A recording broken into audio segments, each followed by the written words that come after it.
right, this is John Cola with OKRaw.com. We have another exciting episode for you. Today we're actually coming at you from the Plant Powered Party 2025 here in Las Vegas, Nevada. This is an amazing 3-day event where there was all kinds of different plant-based doctors as well as other speakers speaking about eating a healthy plant-based diet. You can learn more about this event at the plantpoweredparty.com for future events. I really enjoyed being at this event myself for the last few days and got to interview some of the plant-based doctors here. I'm Goldhamer. I'm the director of the True North Health Center. I've been practicing for over 40 years. All of the time has been advocating for a whole plant food, SOS-free diet. Our website's truenorthhealth.com. My name is Joel Fuhrman. I'm a board-certified family physician.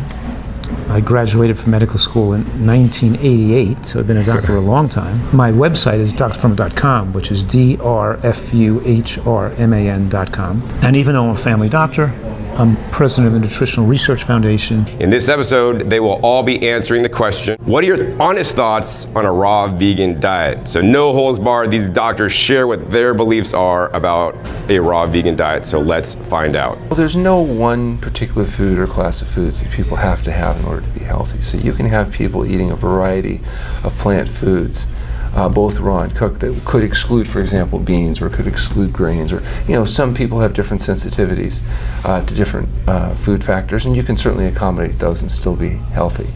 The advantage to having a variety of these foods is both practical and economic. There's a reason why the people in the world, there's billions of people in the world that make less than $5 a day equivalent, and they eat rice and beans. And the reason they eat rice and beans is because they're the most cost-effective, cost per calorie foods out there. Some people will use legumes, and they'll do sprouted versions of them, and that may be fine. But again, I think you have to accommodate both the digestive abilities and also the economic limitations that individuals have. For example, a raw fruit and vegetable diet would have about 10 times the cost per calorie as a diet that would use complex carbohydrates in the form of cooked starchy vegetables. So, in some ways it's a very elitist recommendation to think that we're going to get all of our calories from, higher cost per unit, materials. That's not going to be available for everybody, certainly. Well, I don't think a raw food diet is adequate unless a person adds a lot of sprouted beans and grains. If you can get the bean component raw by sprouting them. True, the sprouted lentils and beans and peas don't have as much protein as the seed that's cooked, but you still get a lot of, you can sprout them when they're little. You don't have to let them grow that big. It turns the sprout into more of a vegetable component, which increases the water content and certain nutrients are increased, but the concentration of the protein goes down. So the answer is yes, you can probably do it with a lot of sprouts. I don't find that diet particularly palatable, being all raw vegetables with sprouts. I like to eat beans and to make different, bean dishes and some cooked, vegetables, and to mix the beans with, you can mix it with raw onion and scallion and do all ways of preparing it. But I don't see the point. I don't see what the people are concerned about or why they think they're going to improve their diet by cutting out all water cooked beans in their diet. I don't see the health advantages, what they think they're getting out of it. I agree with cutting out the cooked foods that are like baked and broiled and darkened and browned and acrylamide formed and nutritionally damaged in the way of cooking, but beans are cooked with the extra water in a pot. Look, you're putting 3 cups of water to a cup of beans, you're going to have a finished product that's soft and mushy and still has a lot of water in it, and the water prevents burning of the bean. So it is an excellent longevity promoting food. Cooked black beans and cooked soybeans and cooked lentils have been shown in more than 100 different studies to enhance human lifespan. And I don't see the reason to make your diet so narrow to avoid them. All right, Dr. Fuhrman, so I've read several of your books and I got a few signed copies from you, so thank you for that. But really, if you wanted to sum up a lot of your books, you speak about eating a Nutritarian diet. And I know a lot of my people that are watching this haven't heard about that before. You want to explain to them what it is and why it is so important to eat a Nutritarian diet. And not haphazardly just, I'm eating watermelon today or papaya, but selectively pick certain foods and eat them for a very important reason, which is, your health. Right. So that's right. So a lot of people use the term whole foods, plant-based diet. I don't use that term. It's too ambiguous, and it doesn't define what a person's eating. And a person could be nothing but bananas or all potatoes or whatever, all, whatever it is they think they're eating or they are eating.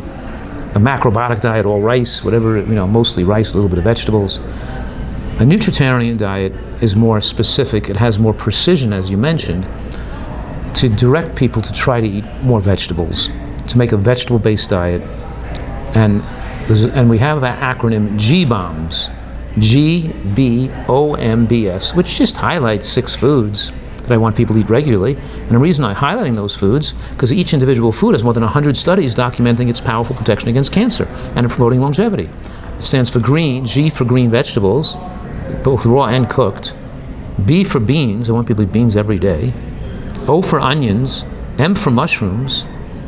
B for berries, back because I want people to eat some fruit, particularly berries have an incredibly powerful effect. And that includes berries, cherries, pomegranates, kumquats, the brands of, even citrus fruits have a huge amount of polymethylated flavones that have anti-cancer effects.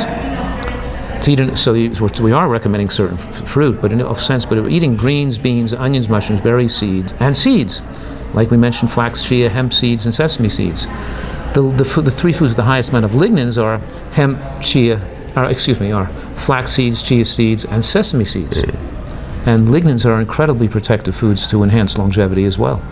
The nutritarian diet has specific recommendations to help people design their dietary portfolio, what kind of dishes they should make, having a big salad for lunch, maybe with a bowl of vegetable bean soup with mushrooms in it, maybe 1 or 2 pieces of fruit for dessert. So we're giving them a more structure, more skeleton to their diet, so they know how to comprise a plant-based diet, so it's adequate in protein, adequate in calcium, and make sure it has, and also recommend the judicious use of supplements to make sure they're not having any gaps in their diet, which we're talking about those gaps today, B12, zinc, and DHA, EPA. And paying attention to iodine and vitamin D as well. So you guys just learned what the vegan doctors think about a raw vegan diet, and pretty much all of them agree that we need to eat some raw foods in our diet, and it's quite healthy to do so. Some of them would disagree on how much, and of course for that I will leave it up to you to decide, but I always encourage you guys to be inclusive instead of restrictive, right? And always be able to include more different types of foods. And when you start heat processing your food, you can include more different kinds of plant foods that otherwise, unfortunately, could not be eaten raw, as you learned from some of the plant-based doctors in this episode. So now I have a special guest. This is Chef AJ, who is one of the hosts here at the Plant Powered Party. So thank you, AJ, for having me at this amazing event. And tell everybody out there that's watching this episode why they want to come to the upcoming Plant Powered Party in 2026. Because it's the most epic vegan plant-based conference, because it's not a conference, it's a party. We had comedy. I mean, you wouldn't believe this. Dr. Fuhrman sang. Dr. Fuhrman did comedy. It was just I've never had this much fun at my life at any conference. It is not like a boring medical conference. There was comedies, 8 stand-up comedians, 3 who had been on the Tonight Show. The food was amazing. It just was the best conference I've ever attended. So what can somebody expect if they come to the 2026 event? Well, it's Labor Day weekend, same weekend, bigger, better. There were over 500 people here this year. You might see Elvis Presley come back from the grave. That's all I can tell you. And how can they learn more, Chef AJ? Well, if you subscribe to just chefaj.com, you'll get my emails, because we talk about this a lot. I don't know if Plant Powered Party has a website. It probably does, theplantpoweredparty.com, but as soon as tickets go on sale, we'll let you know, because we want to get in on early bird prices, and I'm telling you, it's the best conference, and it's in Vegas. Vegas has more nonstop flights to Vegas than any other city. That's why we chose Vegas. And you get to meet John Kohler. Take care, everybody. Eat your greens. If you guys enjoyed this content, want more like this from the Plant Powered Party, be sure to give this video a big thumbs up. Also check out the Plant Powered Party at theplantpoweredparty.com for future events. Also be sure to click that subscribe button right down below so you don't miss out on my new and upcoming episodes. I'll be coming out every 5 to 7 days. You never know where I'll show up, what you'll be learning on my YouTube channel. Make sure you click the little bell so you're notified as my videos come out. And finally, be sure to check out past episodes. Past episodes are wealth of knowledge. Over 850 episodes at this time on this channel dedicated to you guys all about eating more fresh fruits and vegetables and being the healthiest you can. So with that, my name is John Kohler with OKRaw.com. We'll see you next time, and until then, remember, keep eating your fresh fruits and vegetables. They're always the best.